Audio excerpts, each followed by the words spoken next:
Assalamualaikum gengs. Nah kali ini di teman cerita sumbernya nggak cuma satu ya, melainkan di sini ada lebih dari satu cerita. Karena kan email dari kalian tuh numpuk. Jadi mari kita gabungin aja deh, biar bisa banyak yang dibawain. Yang tapi gue heran, pada banyak banget yang dilihatin sama setan.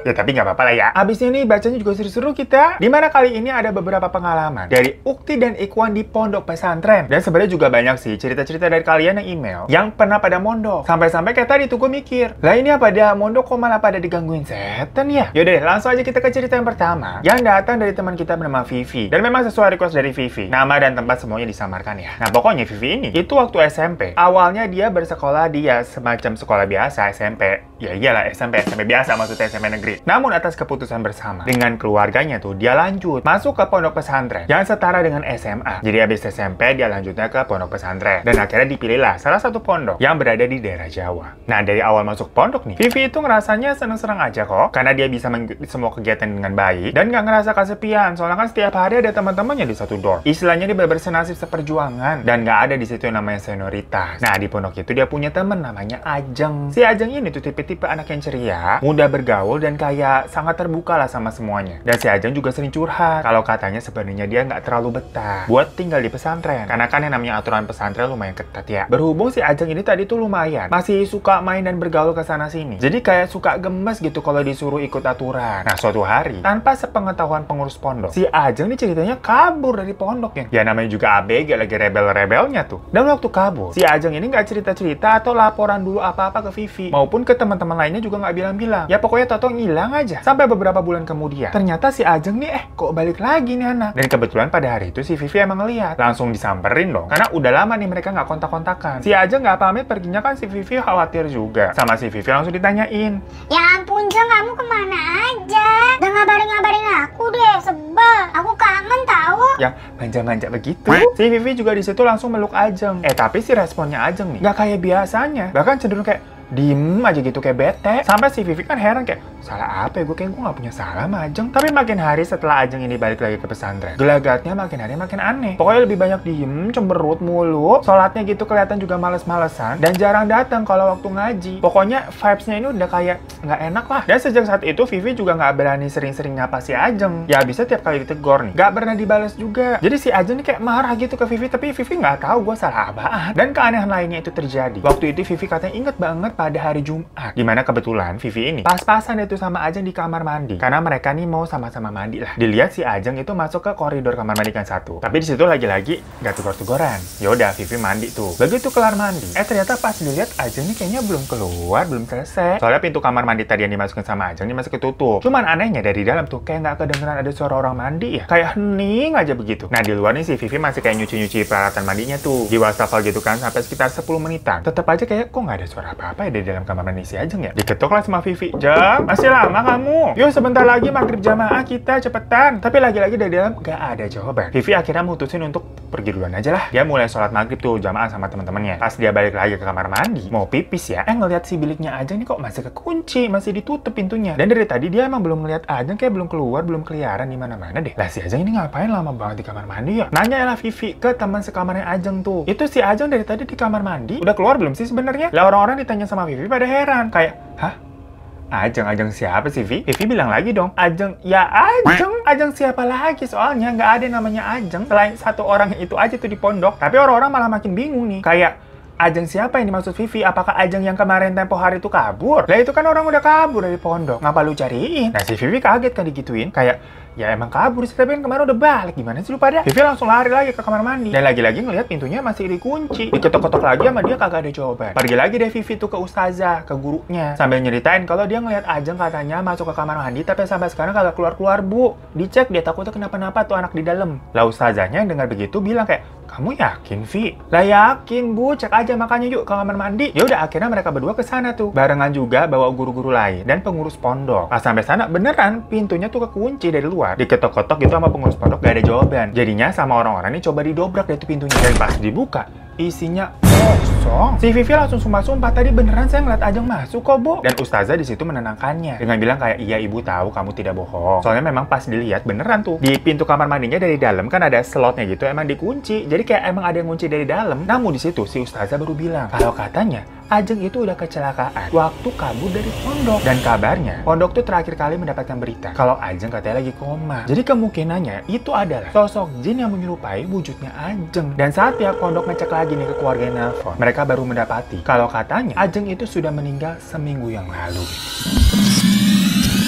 Next, cerita kedua ini dikirim dari Ikhwan ya. Kalau tadi kan Ukti. Yang bernama Riesna Adi. Dimana di sini ada cerita pengalamannya yang menginap 1 minggu di rumah seorang pejabat RI. Nah, ini juga masih ada hubungannya deh sama mondok pesantren. Jadi ceritanya sekitar tahun 2015 lalu. Riesna Adi ini yang masih SMA. Itu sempat mondok di daerah Cianjur, Jawa Barat. Dan selama dia mondok di sana, katanya tuh di pondoknya aja udah banyak cerita-cerita mistis yang emang di luar nalar yang dialami sama santri-santrinya. Tapi yang paling membekas tuh katanya, ada nih pas pernah santri-santrinya pada mau sholat waktu Isya gitu malam-malam ya, tiba-tiba toren air tuh yang di atas yang biasanya warna oranye sama biru tuh tahu-tahu pecah deh. Tapi pecahnya bukan kayak bocor atau retak, kalau itu mah biasa ya. Ini pecahnya kayak kebelah dua kayak pakai pedang. Kan bener-bener kayak nggak normal. Ataupun kalau mereka lagi sholat malam nih, ya namanya digangguin suara-suara ataupun kayak bisik-bisiknya itu udah biasa. Cuman konteksnya itu kan berada di pondok. Jadi biasanya ada guru mereka atau ada kiai ini yang bisa langsung nenangin. Jadi kayak nggak begitu was-was lah. Merasa ada yang melindungi kan. Nah, singkat ceritanya nih, waktu itu Pak Kiai ngasih pengumuman kalau dia ini minta 10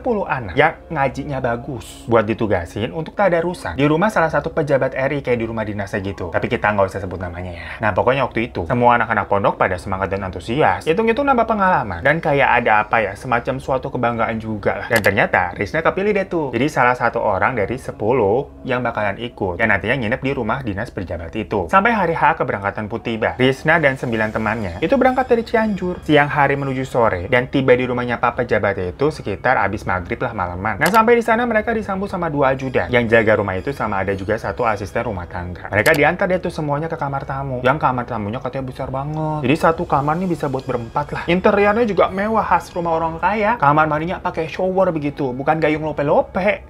Yang mana ternyata rumah itu kan semacam rumah dinas ya. Jadi kayak buat singgah rumahnya Pak pejabat aja lah. Sementara si Pak pejabatnya ini tinggal di rumahnya sendiri. Nah, pada malam itu jadinya cuma ada si Risna dan 9 orang temennya. Terus 2 penjaga tadi dan 1 asisten rumah tangga. Karena rumahnya bagus dan besar banget. Risna dan yang lain ini kayak sempetin main-main gitu di halamannya. Duduk-duduk gitu, soalnya di situ ada kayak semacam pendopo. Yang suasananya juga aduh sejuk, banyak pohon rindang, ada pohon beringinnya juga. Sementara di dalam rumahnya juga kayak banyak patung-patung. Sampai juga ada kolam renang pribadinya, geng. Yang bawaannya pengen nyebur gitu. Tapi kan karena udah malam takutnya masuk angin ya. Nah, sebelumnya di pondok tuh Pak Kiai emang udah bilang kalau tugas mereka adalah estafet ngaji untuk tadarusan selama seminggu atau 7 hari yang harus dilakukan setiap hari. Pokoknya mereka dikasih target tuh harus khatam Al-Quran tuh 30 juz dalam 7 hari itu. Jadi gantian aja deh bacanya. Makanya dipilih nih 10 orang kan biar bisa khatam 7 hari. Dan mereka ini ngajinya juga harus di musola ya. Jangan di kamar, udah pokoknya biar kusuk di tempat yang bener gitu kan. Yaudah, malam itu juga waktu mereka lagi duduk-duduk di pendopo, mereka sekalian musyawarah deh tuh buat menentukan pembagian tadarusannya. Dan setelah selesai pembagian, mereka balik lagi ke kamar buat siap-siap tidur. Soalnya nanti mesti bangun lagi kan buat tahajud. Setelah masang alarm, mereka bangun deh sekitar jam 12-an lewat. Ya hal kayak gitu emang udah biasa karena di pondok juga begitu kerjaannya ya. Tadarusan pertama pun dimulai. Sama yang kebagian shift pertama nih namanya Arif tuh. Dia ke musola. Baru sebentar dia ngaji, Arif ngerasain kayak dia udah diganggu nih, nggak enak gitu. Karena kan saat itu suasananya hening ya. Udah malam juga jam segitu. Nah, kedengeran banget deh tuh. Kayak ada suara kuku garet-garet kaca gitu kan. Dan Arif nih pas lagi ngaji ngerasa kayak di belakangnya ini ada yang ngeliatin terus. Jadinya Arif nggak khusyuk dan buru-buru gitu bahasanya, habis itu dia ngibrit ke kamar. Pagi harinya setelah sholat subuh, mereka nih yasinan bareng. Dan setelah selesai, mereka lanjut lagi tuh ngaji sesuai urutan pembagian shiftnya. Nah, di situ Arif baru bilang minta maaf kalau katanya semalam tuh ngajinya belum kelar. Jadi belum bisa kehitung lah karena dia ngerasa digangguin. Jadi nggak khusyuk. Makanya akhirnya diputuskan kalau setiap ada yang ngaji di musola harus ada 1 orang lagi yang nemenin biar nggak bener-bener sendiri gitu. Ya udah, karena kan mereka di situ tugasnya untuk menghatamkan Al-Quran. Dan kalau misalkan ada yang lagi nggak kebagian shift, ya mereka bisa ngobrol-ngobrol atau main aja. Mau main-main di halaman, mau berenang, nikmatin fasilitas lah. Dan karena lagi gabut waktu itu, si Risna sama Arif nih, itu cerita jajan ke minimarket di depan. Terus pas di pagar, mereka kan ketemu nih sama penjaga. Si Arif curhat, katanya kemarinnya pas malam pas dia ngaji, itu kayak digangguin, Pak. Tapi penjaganya itu dengan santai bilang begini, ah mas itu mau udah biasa, cuman mau kenalan doang paling itu. Kalau masa di musola mah masih aman, udah tenang aja. Asal kalian pokoknya jangan ke lantai 2 ya, apalagi sendirian, udah pokoknya jangan. Dibilang sama petugasnya begitu tuh. Dan memang dari awal mereka nih datang, si petugas sudah bilang, katanya semua wilayah 1 terserah mau ngapain kalian, tapi kalian jangan naik ke lantai 2 kalau nggak ada keperluan. Yaudah, besoknya setelah hari kedua nih, Risna kedapatan jadwal ngaji di sekitar jam 10 pagi loh nih padahal. Dan Arif yang nemenin dia, kan harus 2 orang tadi kan jadinya. Pas lagi ngaji,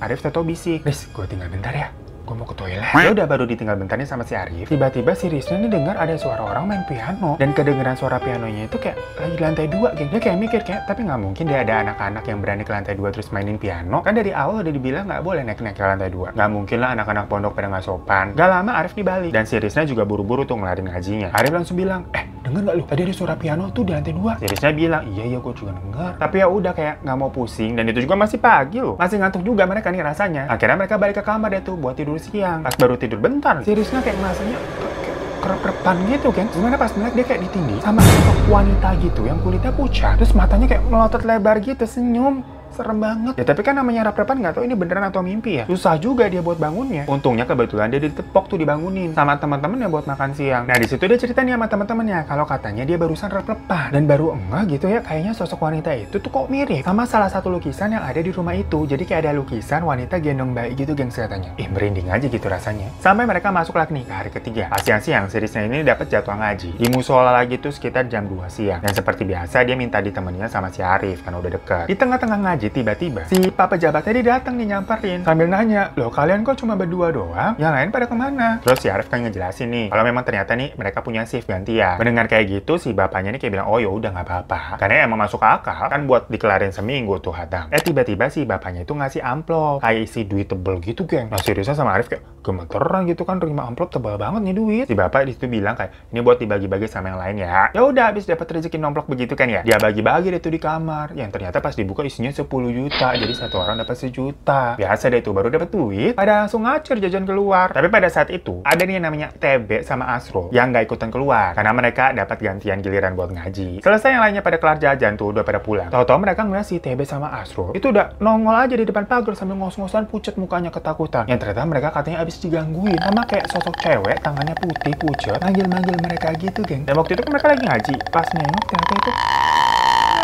makanya mereka langsung lari karena di rumah lagi kosong pada keluar kan buat jajan. Ya udah dari situ mereka udah mulai peka kalau ternyata di rumah tersebut tuh banyak penunggunya. Jadi tiap kali ada yang mau dapat giliran ngaji nih itu bawaannya kayak deg-degan terus gitu. Sampai puncaknya di hari ke-6. Waktu malam seperti biasa Resna keluar jajan tuh ke minimarket. Emang anaknya suka jajan. Dia perginya juga barengan sama si TB sama Bagas, pokoknya banyak di katanya. Tapi pas balik ke rumah nih tiba-tiba kayak yang lain kok pada ngumpul rame-rame. Ada apa? Ternyata ada nih namanya Rido lagi kesurupan. Pokoknya satu dari 10 anak pesantren ini ya. Di situ Rido katanya kayak ngaung-ngaung nggak jelas. Ya akhirnya kan dia ngaji ini bareng-bareng rame-rame. Tahu-tahu kayak si Rido ini ngomong, tapi suaranya beda kayak bukan suaranya Rido gitu. Serak-serak kayak gede gitu. Bilang kayak, mana si Rizky? Saya marah sama dia. Dia udah bikin tempat suci saya tercemar. Di mana kamu Rizky? Nah Rizky sama yang lainnya bingung dong. Perkara di antara mereka kayak kagak ada yang namanya Rizky. Ini Rizky siapa yang dimaksud? Nah buat yang namanya Rizky, coba dicariin lu. Tapi ternyata pas kayak lagi pada nanya-nanya gitu ya, si yang namanya TB-TB tadi tuh, itu nama aslinya Rizky Maulana. Dan dia posisinya masih di luar tuh habis dari minimarket belum balik. Pas si TB balik langsung diinterogasi. Kayak,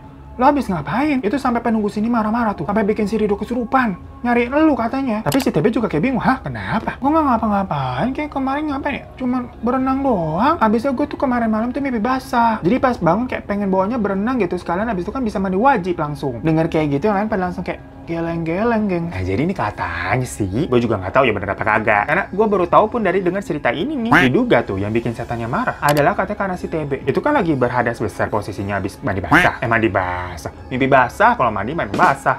Tapi bukannya dia mandi wajib dulu. Dia malah nyelup tuh berenang. Dimana katanya kalau berenang itu ada rumah atau tempat bagi para penunggu di rumah tersebut. Jadi ya setannya pada marah. Kan ayah wae ya. Hingga sampailah mereka di hari ke-7. Dimana tugas mereka alhamdulillah selesai. Targetnya terpenuhi tuh hatam satu Al-Quran. Ya udah mereka dijemput nih sama Pak Kiai dan semuanya dibaca-bacain tuh sebelum keluar dari rumah biar katanya kagak ada yang ngikut. Si TB juga di situ kata langsung dimarahin sama Pak Kiai. Dan TB ini kayak dibacain doanya tuh yang paling lama katanya. So itu tadi 2 cerita dari Ukti dan Ikhwan yang semoga walaupun diganggu ya kita bisa tetap khusyuk lah kalau ini perkara masalah urusan ibadah begitu. Jangan mau kalah lu sama setan. Tapi ya sesuai moto teman cerita. Untung ini cerita lu bukan cerita gua. Jadi ya sabar-sabar aja kalau diganggu ya. Ya di sini semoga kagak ada yang ganggu juga sih. Thank you semua yang udah nonton. Kalau kalian punya cerita-cerita menarik juga yang pengen dibawain langsung aja email ke yang di sini ya. Sampai jumpa lagi di teman cerita selanjutnya. Assalamualaikum.